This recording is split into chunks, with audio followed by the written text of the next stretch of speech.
Puma, Puma, Puma, however you want to say it is irrelevant. They are back with their new Nitro range.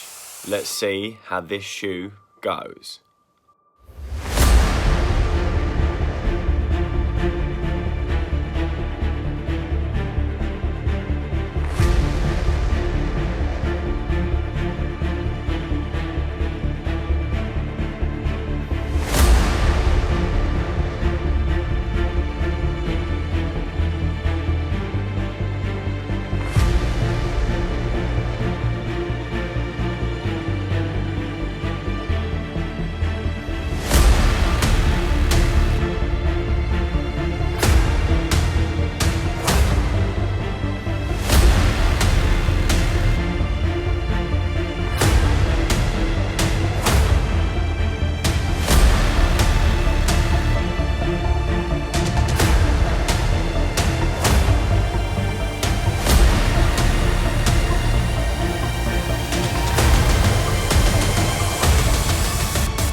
Just a quick little interlude here.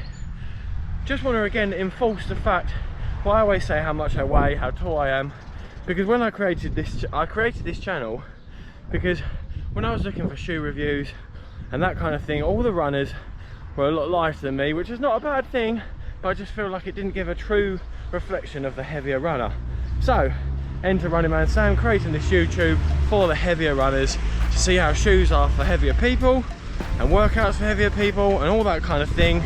I'm going to put up here, which I'm going to try and include in every video now, my PBs and my weight and height, just so it gives you a reflection of who I am, what I am, and that kind of thing. Just last week you called me, the way you're talking is driving me insane. Hello. Just last week you called me, the way you're talking. Okay, 5 miles done, 5 miles fartlek. The 3 words that jumped to me after a run, I'm going to include this in every initial run, is firm, light and responsive. Let's go in the bedroom and put my thoughts together. This is not an advert, this is just providing a little bit of context. This is what I have almost always after a run and sometimes before. Active route with ginger. 5 miles done today in the Puma Liberate Nitro. I would say it was my first run, but I did a mile run in it yesterday to pick the car up from the garage. Obviously that was nowhere near enough of a long enough run to make any decisions on it. So today I took this shoe for a 5 mile fartlek run. I went through a big range of paces there. I think the average pace was 7 minutes and 2 seconds per mile. I'll put some of the paces up here just to see the range of paces I was through today and the splits. But yeah, it was a very exciting shoe. It was a fun shoe. And now we're going to dive into the proper review, the initial run review. If you're joining the channel for the first time today, I really would appreciate it if you could subscribe. And if you're a new subscriber or a returning subscriber, please hit that like. I know we say it all the time, but you guys have no idea how much it helps the channels grow when these videos get lots of likes. So just smash that thumbs up like button, turn the bell on for notifications, and continue to enjoy Running Man Sam, the midsole maniac. First of all, you may have noticed that I have finally had my hair cut. Those loyal subscribers, you will notice that I am no longer looking like a Wookiee. I decided before I did the main review part, I wanted to look a little bit more human, so I went and got my first real haircut from the hairdressers since lockdown ended. So let's start off by just outlining what we're going to cover today, just quickly. So as always with initial run, after the run I say 3 words that first come into my head about the shoe. Today I went with responsive, firm, and light, and we'll get into that a little bit later on. Now what we're also going to cover in this is the stats, the weight, the heel to toe drop, the drop, that kind of thing, and then we're just going to go through the upper, the midsole and the outsole, and talk about things like that in terms of fit, how the midsole felt, what this sort of shoe is used for, and other shoes that are in this category. So with that being said, let's get on with it. We're going to start off at the beginning with the stats and statistics, which is, I think, the same word, so I don't know why I say stats and statistics, but anyway. Let's start off with them. So the weight, this shoe comes in at 220 grams in a men's size 11 UK, which is my size, which makes it one of the lightest running shoes that I own, and you can definitely feel that on your foot. Hence the word light that I said at the end of today's run in terms of the stack height. So this is where I'm not 100% sure, because on Puma or Puma, however you want to say it, I want to say Puma. On Puma's website, they don't actually say the stack height, only the drop. And Puma state the drop from heel to toe to be 8mm. So I've done a little bit more research and found some websites that say there's 28mm of foam in the front and 18 in the back, and 18 in the front, which that would give it a 10mm heel to toe drop. So I'm not 100% certain there, but it is a fairly low stack height shoe, especially in the forefoot. The value, this shoe comes in at £90, which I think is awesome. That's a really good price shoe, in the same sort of price category as things like the Reebok Float Ride Run Fast sizing. So as I say, I got this in a men's size 11 UK. And I'd say it's definitely true to size, but it is a bit of a roomy shoe. Not in a bad way. It's quite a long size 11, so compared to the Rebel, which is a very short size 11, which you may even want to go half a size up in. But in this, I would say go true to size, but if you want a little bit of a snugger fit, maybe go half a size down. It is quite a wide shoe as well, which I enjoyed. The fit was good today. I liked the fit. It was a roomy, but like a nice, secure fit. So as I said, let's start off with the upper. So the upper is something I really enjoyed today. It does give you a really good lockdown with the laces. They do, I mean, it held my foot in nicely today around here. Just good lockdown on the top of my foot.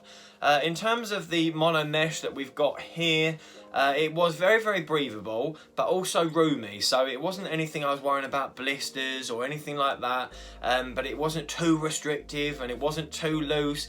It was good. It was a good fit on the upper side of things. Tongue itself is a pretty nice tongue. It's a sort of combination between padded and minimal. So it's not quite as minimal as the as a tongue on the Rebel 2. But not also super plush, obviously saving weight there. In terms of the heel area, you've got quite a good amount of support here on the back. A nice sort of stout heel area here, but nice and sort of loose around here, which I quite like. Now, in terms of the heel fit, I found it great. I found it fit really nicely around the heel. I had no issues with rubbing, anything like that. No sort of sometimes I suffer because with plantar fasciitis. I really worry about the lockdown of a shoe, and the shoe has to fit me nicely. And I found like this fit me really nicely today. It's just like a basic feeling upper, but it doesn't feel coarse. Or rubs against the top of your foot or anything like that. So just all round an enjoyable upper from me. Good lockdown, nice tongue, good heel support, all good. My favourite part of any shoe, as you will know if you've followed me for a while, the midsole. The shoe, I love thinking about how the foam feels when I'm running, whether it feels bouncy or responsive or poppy or firm or whatever it feels like. I really do enjoy this part of the shoe, and it's a bit I sort of concentrate the most on when I'm running. With that being said, this is a nitro infused foam, which basically means it's got nitrogen infused into the foam. Now, what that means, in terms of touch feel, it does feel quite soft, but also dense at the same time. It's very similar feel to the Rebel, but not quite as squishy. In terms of stability, what's added is a very sort of solid feeling TPU counter at the back. I almost thought it was metal at first, but I put a magnet on it and it didn't attract it, so I don't think it is metal. But this is here just to sort of add a bit of stability to the shoe, just sort of keep your heel a little bit more firmly in place. I said today I had this for a variety of different paces. At a slower pace, I wouldn't say negative, but it's not the sort of shoe I would want to run slow in. It just doesn't really, it's not what it was designed for. It feels a little bit firm at that pace, still cushioned, but just not what I would use for just an easy run or sort of a long steady pace run. it just wants you to go fast, which I found today in the fartlek session. When I was really putting the pace in, you know, going fast to the lamppost or fast for however far I was going, that's when this foam really came alive. It is a firm feeling foam. It didn't feel like it was bottoming out or anything like that. Maybe if I was taking it a little bit further, not sure it would be the shoe that I wanted.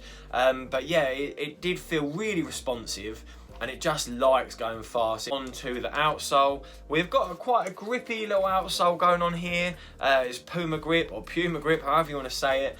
I'll be honest, I don't always get to test the outsole that much, other than when it's raining. Obviously it was a dry day today, so no issues with the grip at all today, but obviously nothing really testing the grip itself, but it worked good.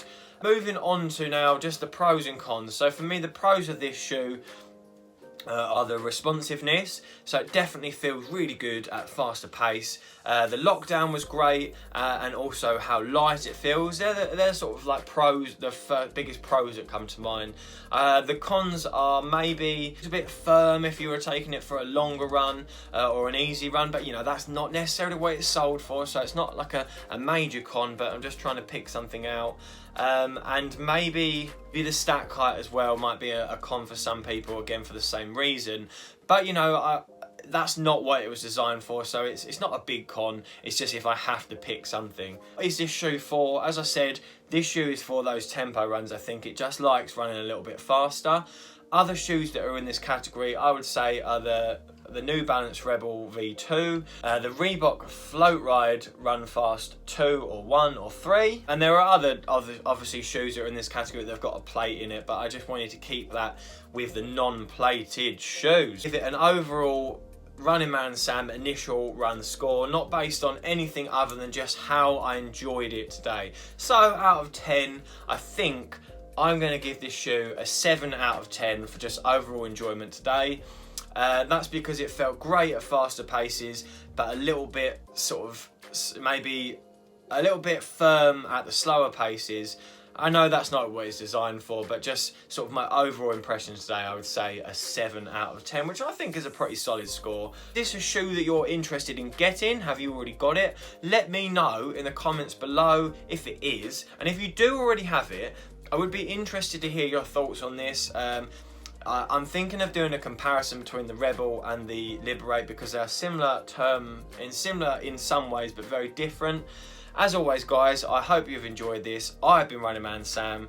This has been a super duper shoe review, and I will see you guys in a bit.